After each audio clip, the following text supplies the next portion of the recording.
பெருமானார் ஸல்லல்லாஹு அலைஹி வஸல்லம் அவர்கள் சஹாபாக்களுக்கு பெரும்பாலும் நீங்கள் பார்த்தீர்களேயானால் இந்த மறுமை வாழ்க்கை, மன்னரை வாழ்க்கை, மரணத்திற்கு பிறகு உள்ள வாழ்க்கை, சக்கராத்துடைய கடைசி நேரங்கள், இந்த மாதிரியான செய்திகளை தான் அதிகமாக சொல்லியிருப்பார்கள்.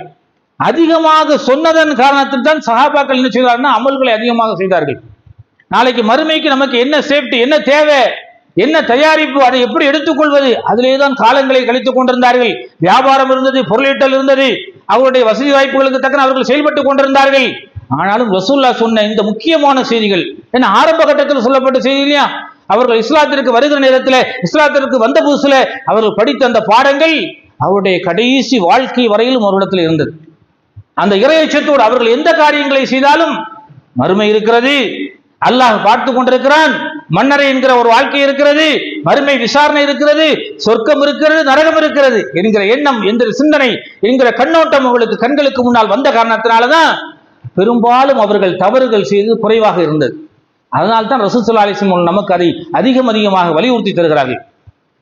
இந்த நிமிடத்துல நம்ம உட்கார்ந்து இருக்கோமா இல்லையா பள்ளிவாசல்ல, இந்த நிமிடத்துல ஒரு மலக்குல் மௌத் நம்மிடத்துல வர்றார்.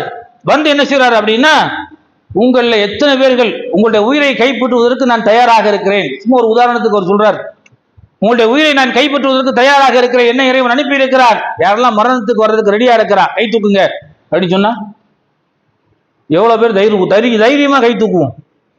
தைரியமா கை தூக்குவோமா? இல்ல பேசாம உட்கார்ந்து பாதி பேரை காணாது போல இருக்கு. நான் என்னுடைய இறைவன் ஒரு கட்டளை இட்டு இருக்கிறான், உங்களுடைய உயிர்களை எல்லாம் கைப்பற்றுவதற்காக வேண்டி உங்களுடைய அடியார்கள்ட்ட போய் கேளுங்க, அவர்களில் யாரெல்லாம் உயிரை கைப்பற்றுவதற்கு விருப்பமாக இருக்கிறார் அவருடைய உயிர்களை எல்லாம் கைப்பற்றி விட்டு வாருங்கள் என்று மலக்குல் மௌத் வர்றார். வந்து கேட்கிறார், யாரெல்லாம் ரெடியா இருப்போம்? உடனே நம்ம சொல்லுவோம், கொஞ்சம் அவகாசம் எனக்கு தாங்கல, எனக்கு கொஞ்சம் அவகாசம் தாருங்கள், நான் மரணம் அடைவது உறுதிதான், அதுக்கு எனக்கு உறுதிதான், நான் ஒரு நாள் வர வேண்டும், ஆனா எனக்கு நீங்க கொஞ்சம் அவகாசம் தாருங்க, எனக்கு கொஞ்சம் டைம் தாங்க, ஏன்னா நான் நிறைய கடன் வாங்கி இருக்கிறேன், அந்த கடன் கொடுத்ததையெல்லாம் நான் எழுதி வச்சிருக்கிறேன், கடன் வாங்கினதெல்லாம் எழுதாம விட்டுட்டேன், அதையெல்லாம் எழுதுறதுக்கு எனக்கு டைம் வேணும். டைம் கேட்பா மனுஷன் என்ன செய்வானா, டைம் கேட்பானா, நான் நிறைய பேருக்கு கடன் கொடுத்திருக்கிறேன், கடனும் வாங்கி இருக்கிறேன், கொடுத்த கடனை எல்லாம் எழுதி வச்சிருக்கேன், எனக்கு இவ்வளவு தரணும் அப்படின்னு. ஆனால் நான் யார்கிட்ட எல்லாம் வாங்கி இருக்கிறோம் அதையெல்லாம் எழுதுறதுக்கு மறந்து விட்டேன், அதனால எனக்கு கொஞ்சம் டைம் தாங்க, அவகாசம் கேட்பான் மனுஷன். அது மாதிரி என்ன செய்வானா, இவனுக்கு நான் நிறைய அநியாயம் செய்திருக்கிறேன், அந்த அநியாயத்திற்கெல்லாம் தௌபா இன்னும் சரியா நான் கேட்கல, அதனால எனக்கு கொஞ்சம் அவகாசம் வேணும், எனக்கு கொஞ்சம் அவகாசம் வந்து அந்த தௌபா எல்லாம் கேட்டெடுத்து நான் திருந்துவதற்கு வாய்ப்பாக இருக்கும் என்று அப்படி மனிதன் என்ன செய்வான், இன்னும் அவகாசம் கேட்கிறான். அது மாதிரி நிறைய அமானிதங்களை பேணாமல் இந்த உலகத்தில் நான் இருந்திருக்கிறேன், அந்த அமானிதங்களை எல்லாம் பேணுவதற்கு ஒரு வாய்ப்பாக அதை எடுத்துக்கொண்டு இந்த அவகாசங்களில் அதை நான் செய்து விடுவேன். அது மாதிரி நிறைய நான் பாவம் செய்திருக்கிறேன், அந்த பாவங்களை எல்லாம் திருத்திக் கொள்வதற்கு வாய்ப்பாக இதை பயன்படுத்திக் கொள்வேன், எனவே எனக்கு கொஞ்சம் அவகாசம் கொடுங்கள் என்று மனிதன் உடனடியாக அந்த மலக்குல் மௌத்திடம் கேட்பான். யாரும் தயாராக இல்லை, என்னுடைய உயிரை எடுத்துக் கொள்ளுங்கள் என்று சொல்வதற்கு யாரும் தயாராக இல்லை. அல்லாஹ் அதனால தான் கேட்கிறான்.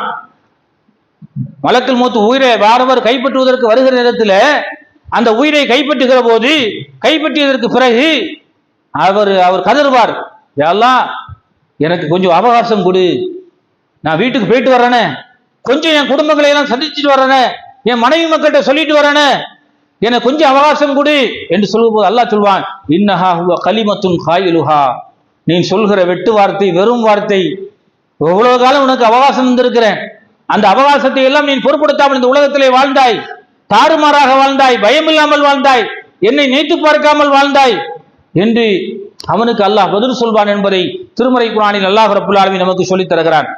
நபிகள் நாயகம் ஸல்லல்லாஹு அலைஹி வஸல்லம் சொன்னார்கள், மன் அஹப்ப லில்லாஹி அஹப்பல்லாஹு லஹு லிகாஹு, மன் அஹப்ப லிகா அல்லாஹ், யார் அல்லாஹ்வை சந்திக்குவதற்கு விரும்புகிறாரோ, அஹப்பல்லாஹு லிகாஹு, அவருடைய சந்திப்பை அல்லாஹ்வும் விரும்புகிறான்.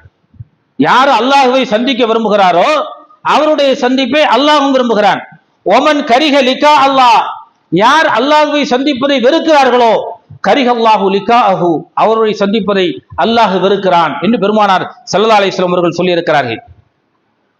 அப்ப அல்லாஹ்வை சந்திக்க வேண்டும் என்ற அந்த விருப்பம் உள்ளவர்கள் என்ன செய்வார்கள் அப்படின்னா, இறையச்சத்தோடு வாழ்வார்கள். எந்த நேரங்களிலும் மரணம் வந்தாலும் அதை எதிர்கொள்வதற்கு தயாராக இருப்பார்கள். மன்னரையிலே கேட்கப்படுகிற கேள்விகளுக்கு பதில் சொல்வதற்கு ஆயத்தமாக இருப்பார்கள். மறுமையில் விசாரணையில் என்னென்ன கேள்விகளை அல்லாஹ் கேட்பானோ அதையெல்லாம் சரி செய்து தன்னுடைய வாழ்க்கையை சரி செய்து அந்த கேள்விகளுக்குரிய விசாரணைகளுக்குரிய பதிலை தயார்படுத்தி தன்னுடைய வாழ்க்கையை தயாராக இருப்பார். நரகம் போக வேண்டுமா சொர்க்கம் போக வேண்டுமா என்று அல்லாஹ் தீர்மானிப்பான். அந்த ஒரே ஒரு வார்த்தை மட்டும்தான் இருக்கும். மற்ற எல்லா அமல்களிலும் சரியாக இருப்பார். அல்லாஹ்வை சந்திப்பதற்கு எல்லா நேரங்களிலும் தயாராக இருக்கிற அந்த மனிதனுக்கு அல்லாஹ் ரப்புல் ஆலமீன் மலக்குல் மௌத்தை அனுப்பி கேட்கிற போது சிரித்த முகத்தோடு இருமுகத்தோடு அவனுடைய ரூஹு கைப்பற்றப்பட்டு நாளை மறுமையிலும் சரி அல்லது மன்னரை வாழ்க்கையிலும் சரி கபர் வாழ்க்கையிலும் சரி நாளை மறுமை விசாரணையும் சரி அல்லாஹ் அவனுக்கு சுபிட்சமான வாழ்க்கையை கொடுத்து சொர்க்கத்துக்குள் அனுப்புவான்.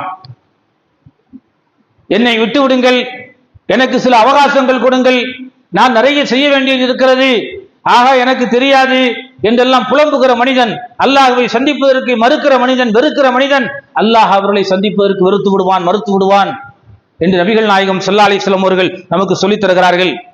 பெருமானார் ஸல்லல்லாஹு அலைஹி வஸல்லம் அவர்கள் ஒரு முறை சூரிய கிரகண தொழுகையை வைக்கிறார்கள். அந்த தொழுகையை வைத்துவிட்டு பெருமானார் ஸல்லல்லாஹு அலைஹி வஸல்லம் அவர்கள் எழுந்து நின்று மக்களுக்கு மத்தியிலே ஒரு சிறிய உபதேசத்தை செய்கிறார்கள். அந்த உபதேசத்திலே சொன்னார்கள் ரசூல் ஸல்லல்லாஹு அலைஹி வஸல்லம் அவர்கள், மக்களே அறிந்து கொள்ளுங்கள், இந்த உலகத்தில் ஒரு சோதனை கூடம் இருக்கிறது. நீங்க மரணத்திற்கு பிறகு உங்களை சோதிப்பதற்கான ஒரு சோதனை கூடம் இருக்கிறது. உங்கள் மண்ணறையிலே நீங்கள் சோதிக்கப்படுவீர்கள் என்று பெருமானார் ஸல்லல்லாஹு அலைஹி வஸல்லம் அவர்கள் இன்னக்கும் துபுத்தல்வுன ஃபில் குபூரிக்கும், உங்களுடைய மண்ணறையிலே நீங்கள் கடுமையான முறையிலே சோதிக்கப்படுவீர்கள். எப்படி சோதிக்கப்படுவீர்கள் தெரியுமா?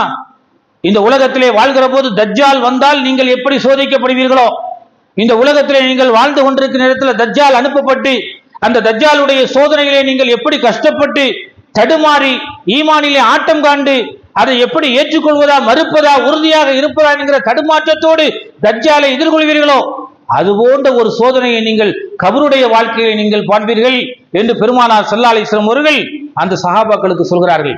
உடனே சஹாபாக்கள் கேட்கிறார்கள், யா ரசூலல்லாஹ், நாங்கள் எதையும் எதிர்கொள்வதற்கு தயாராக இருக்கிறோம், எங்கள் உறுதியான ஈமானோடு நாங்கள் இருக்கிறோம், அப்படியானாலுமா நாங்கள் சோதிக்கப்படுவோம் என்று கேட்கிற போது பெருமானார் ஸல்லல்லாஹு அலைஹி வஸல்லம் சொன்னார்கள், நீங்கள் நினைப்பது போன்று அல்ல. அந்த சோதனை, அந்த கபருடைய வாழ்க்கை என்பது மிக மோசமானதாக இருக்கும். நல்லவர்கள் மாத்திரமே தப்பிக்க முடியும், தீயவர்கள் அந்த மன்னரை வாழ்க்கையிலிருந்து தப்பிக்க முடியாது. ஒரு மனிதன் அடக்கம் செய்யப்பட்டதற்கு பிறகு, அவர் மன்னரையிலே வைத்ததற்கு பிறகு அவர் எழுந்து உட்கார வைப்பார். நம்ம அவரை எப்படி அடக்கம் செய்யறோம்? படுக்க போட்டு அவருடைய முகத்தை லேசா திறந்து வச்சு அந்த கெட்டை எல்லாம் அவுத்து விட்டு அதுக்கு மேல கட்டையை போட்டு மூடி அதுக்கு மேல பழமொழியை போட்டு அதுக்கு மேல மண்ணை போட்டு அதுக்கு மேல எல்லாத்தையும் போட்டு விட்டுட்டு நம்ம வந்துடுறோம். நம்ம வந்ததுக்கு பிறகுதான் அடுத்த உலகம் ஆரம்பிக்கிறது. இதுவரையிலும் பார்த்த உலகம் வேற, இனிமேல் பார்க்க போகிற உலகம் அது வித்தியாசமான உலகம். அதுதான் மன்னரை, அது தனி உலகம். அந்த உலகத்துல அந்த மன்னரை வாழ்க்கையில 2 மலக்குகள் வருவார்கள். அந்த மலக்குகள் இவர்களுக்கு ரூஹு கொடுக்கப்பட்டு அவர்கள் எழுந்து உட்கார வைக்கப்படுவார்கள். யாரை அடக்கம் செய்யப்பட்டோமோ, யாரை அடக்கிட்டு நம்ம வீட்டுக்கு வந்துட்டோமோ அவரை மலக்குகள் எழுப்பி உட்கார வைப்பார்கள். எங்க? மண்ணறைக்கு உள்ள. அதுக்கு பிறகுதான் கேள்வி கணக்கே கேட்கப்படும். மன்றப்பு நமக்கு எல்லாருக்கும் தெரியும், கொஸ்டின் லீக் ஆயிடுச்சு, கொஸ்டின் பேப்பர் என்னது அவுட்டு, எல்லாருக்கும் தெரிஞ்சு போச்சு. மண் ரப்புக்க, உன்னுடைய இறைவன் யார், உன்னுடைய தூதர் யார், உன்னுடைய மார்க்கம் எது, இதான கேள்வி. இதெல்லாம் எனக்கு பெரிய கேள்வியா நம்ம நினைக்கிறோம். யாரு? சின்ன குழந்தையும் சொல்லுமப்பா, யாரு? அல்ல. ரப்பு யாருன்னு கேட்டா அல்லான்னு, நபி யாருன்னு கேட்டா முகமது, மார்க்கம் எதுன்னு கேட்டா இஸ்லாம் என்று நம்ம நினைக்கிறோம். அப்படி அல்ல.